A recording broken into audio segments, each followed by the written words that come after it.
First ever factory outlet Mukunda jewellery KPHP Kothapet Khammam Somajiguda Hanamkonda. నమస్తే సురేష్ బాబు గారు. కీర్తి గారు నమస్కారం అండి. సో ఏప్రిల్ నెలలో కర్కాటక రాశి వారికి ఎలా ఉంటుందండి? మనం కర్కాటక రాశి వారికి ఏప్రిల్ మంత్ చూద్దాం. ఇలా కొంచెం మిక్స్డ్గా ఉండే అవకాశం ఎక్కువగా ఉందండి. కొన్ని విషయాలు కొంచెం కేర్ఫుల్ తీసుకోవడం చాలా ఇంపార్టెంట్. వీళ్ళకి పునర్వసు 4వ పాదం, పుష్యమి 1, 2, 3, 4 పాదాలు, ఆశ్లేష 1, 2, 4 పాదాలు అంతా కర్కాటక రాశిలో ఉంటుంది. ఇందులో మనకి గ్రహ స్థితి సంచారం కనుక చూసుకుంటే మీన రాశిలో సూర్యుడు ఉన్నాడండి.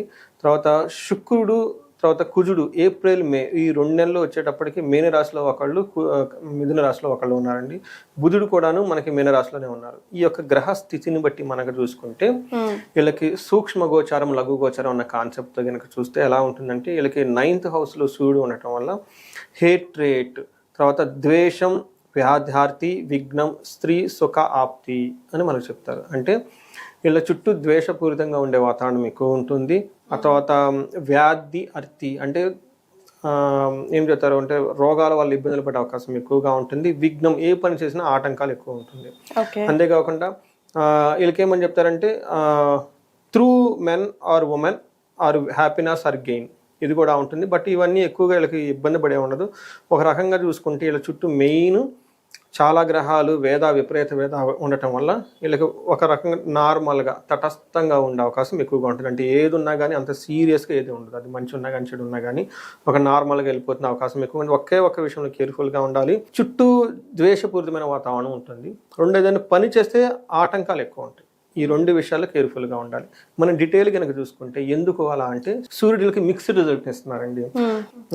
నిందాపరాధ కలహం అంటే మనకి సంస్కృతంలో మహర్షులు చెప్తారు, నిందాపరాధ కలహం నిర్దోషచ్చ ధనక్షయ పుణ్యలాభార్థ నాశచ్చ విచారో నవమే రవి అని చెప్తారు. 9వ ఇంట్లో రవి ఉండటం వల్ల ఏమవుతుందంటే అండి నిందాపరాధం అంటే వీళ్ళు ఏ పని అంటే వీళ్ళు తప్పు చేయకపోయినా చేసినట్లు అందరూ వీళ్ళని దూషిస్తూ ఉంటారు. వినాయక చవితి రోజు చంద్రుడిని చూసినట్టు కరెక్ట్గా కలహం, ఏదో వీళ్ళేంటి నేను చేయలేదు వాళ్ళతో గొడవ పడుతూ ఉంటారు. నిర్దోషచ్చ పాపం వీళ్ళకి ఏమంటే నిర్దోషి, ఏ దోషం ఉండదు అనమాట. కానీ ఏదో ఒకటి దోషం ఉన్నట్టు జనాలు చూపిస్తూ ఉంటారు. ధనక్షయం, ధనం వీళ్ళకి డబ్బు ఖర్చు అయిపోయే అవకాశం ఎక్కువ ఉంటుంది. పుణ్య లాభార్థన ఆశించ, పుణ్య కార్యాలు ఏదైనా చేయాలన్నా మంచి పనులు చేయాలనుకుంటే అందులో విఘ్నం వచ్చేస్తుంది. సో నేను ఏదో డొనేషన్ చేయాలనుకుంటా, అందులో ఆటంకాలు వస్తాయి. అంటే ఒక రకంగా చూసుకుంటే వీళ్ళకి చిన్న చిన్న ఆటంకాలు, వీళ్ళ తప్పు లేకపోయినా తప్పులు ఉన్నట్టు ఒక సృష్టించే వాతావరణం అవకాశం ఎక్కువగా ఉంటుంది. 3వ ఇంట్లో దృష్టి ఉండటం వల్ల ఓవరాల్గా గుడ్ ఉంటుంది. ఇది ఎంత ఉన్నా కానీ అవుట్కమ్ అనేది పర్ఫెక్ట్గా ఉంటుంది. 9వ ఇంట్లో సూర్యుడు మిక్స్డ్ రిజల్ట్ అని మనం చెప్పుకోవాలన్నమాట. తర్వాత కుజుడు కూడా వీళ్ళకి 12th హౌస్లో ఉండటంతో మిక్స్డ్ రిజల్ట్. మనం అంత మంచి చేస్తామని చెప్పలేం, అంత చెడు చేస్తాడని కూడా మనం చెప్పలేం. ఇక్కడ వచ్చేటప్పటికి ధన ప్రవాహం అయితే చాలా బాగుంటుంది, అందులో ప్రాబ్లం ఏం లేదు. 12వ ఇంట్లో కుజుడు ఉండటం వల్ల ఏమవుతుందంటే ప్రవాసం, ఫారిన్ అని వెళ్ళాలి అనుకున్న వాళ్ళకి ఎక్కువగా అవకాశాలు ఎక్కువగా ఉంటాయి. వ్యాధి పీడం, వ్యాధితో ఇబ్బంది పడుతూ ఉంటారు.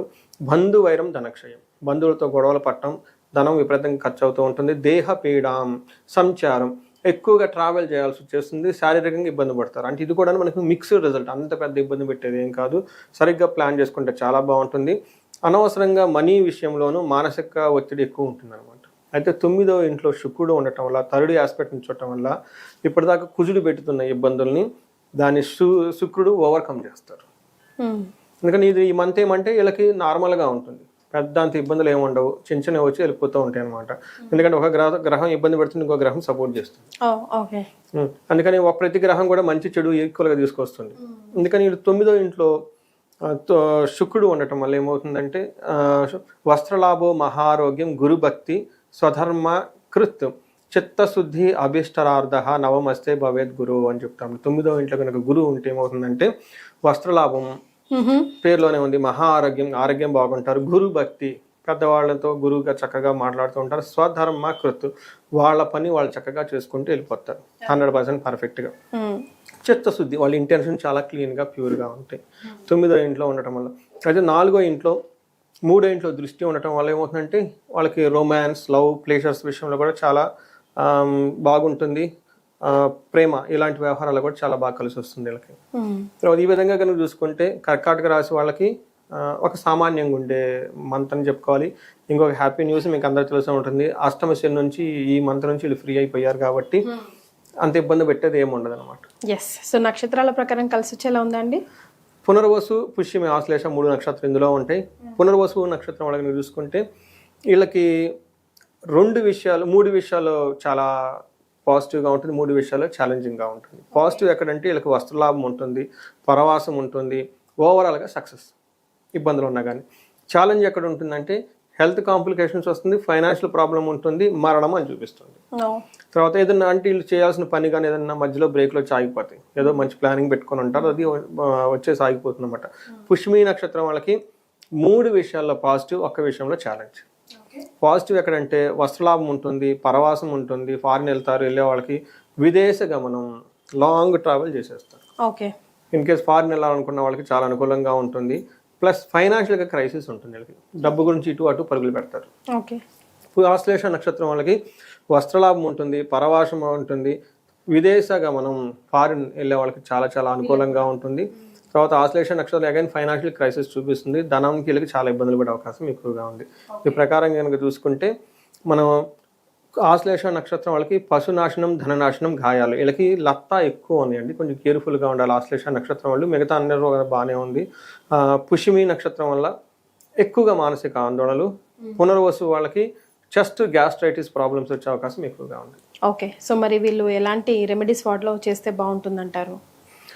మన రెమెడీస్ కనుక చూసుకున్నాం అనుకోండి, వీళ్ళకి మిక్స్డ్గా ఉండటం వల్ల ఒకటి అని మనం చెప్పలేం. బట్ ఓవరాల్గా కనుక సూర్యుడికి సంబంధించిన రెమెడీస్ ఎక్కువ చేసుకుంటే సూర్య నమస్కారాలు చేయటం, గాయత్రి మంత్రాన్ని చదువుకోవటం, తర్వాత ఆదిత్య హృదయ స్తోత్రాన్ని విత్ మీనింగ్ ప్రాపర్గా కనుక చదువుతూ ఉంటే చాలా బాగుంటుంది. ఇవి కాకుండా వీళ్ళు ఫారిన్ వెళ్ళాలి అనుకున్న వాళ్ళకి విష్ణు దేవాలయాలు, ఎందుకంటే పరవాసం చూపిస్తుంది చాలా చక్కగా. ఎందుకంటే బుద్ధుడికి అధిష్టాన దేవత విష్ణుమూర్తి, విష్ణు ఆలయాలు ఎక్కడున్నా కానీ దర్శనం చేసుకుంటే చాలా బాగుంటుంది. మనకి హైదరాబాద్లో దగ్గరలో మనకి బెంగళూరు వెళ్ళే రోడ్లో మనకి అనంత పద్మనాభ స్వామి పెంచర్లు అని ఉంటుంది. అక్కడ వెళ్ళి ఒక టైం అక్కడ స్పెండ్ చేసి అక్కడ ఏదన్నా ఒక ముక్కులాగా తీసుకొని పూజలు అవన్నీ చేయించుకుంటే అది ఆల్రెడీ వాళ్ళకి అనుకూలంగా ఉంది, బట్ ఇంకా ఫేవరబుల్గా ఉండే అవకాశం ఎక్కువగా ఉంటుంది. ఇవి కాకుండా ఇంకేదైనా కనుక హెల్త్ ప్రాబ్లమ్స్ ఉంటే మహామృత్యుంజయ మంత్రం చేయించుకోవటం, ఆయుష్ సూక్తాన్ని, అది వేద మంత్రం అండి, దాన్ని ఎక్కువగా పారాయణ చేయించుకోవటం, అది వేదం తెలిసిన వాళ్ళని ఇంటికి పిలిపించుకుని వాళ్ళ చేత పారాయణం చేయించుకోవటం, వేద ఆశీర్వాదం తీపించుకోవటం, ఇలాంటివి ఏమన్నా ఇవన్నీ చేయించుకుంటే అంటే వేద పండితులను పిలిపించుకోవటం, వాళ్ళకి ఏదైనా దానాలు కానీ ఇవన్నీ ఇస్తుంటే చాలా బాగుంటుంది. ఫైనాన్షియల్ క్రైసిస్ ఉన్న వాళ్ళకి ఏమన్నా కుబేరు పాశుపత హోమం చేయించుకున్నా కానీ, మహాలక్ష్మి విశేష హోమం చేయించుకున్నా కానీ ఆ ఫైనాన్షియల్ ప్రాస్పెరిటీ వీళ్ళకి ఎక్కువ వస్తుంది అనమాట. రైట్. సో మొత్తం మీద వీళ్ళకి కూడా అటు ఇటుగానే ఉంది కదండి? ఓవరాల్గా. Thank you so much Suresh Babu garu. Thank you అండి కీర్తి గారు.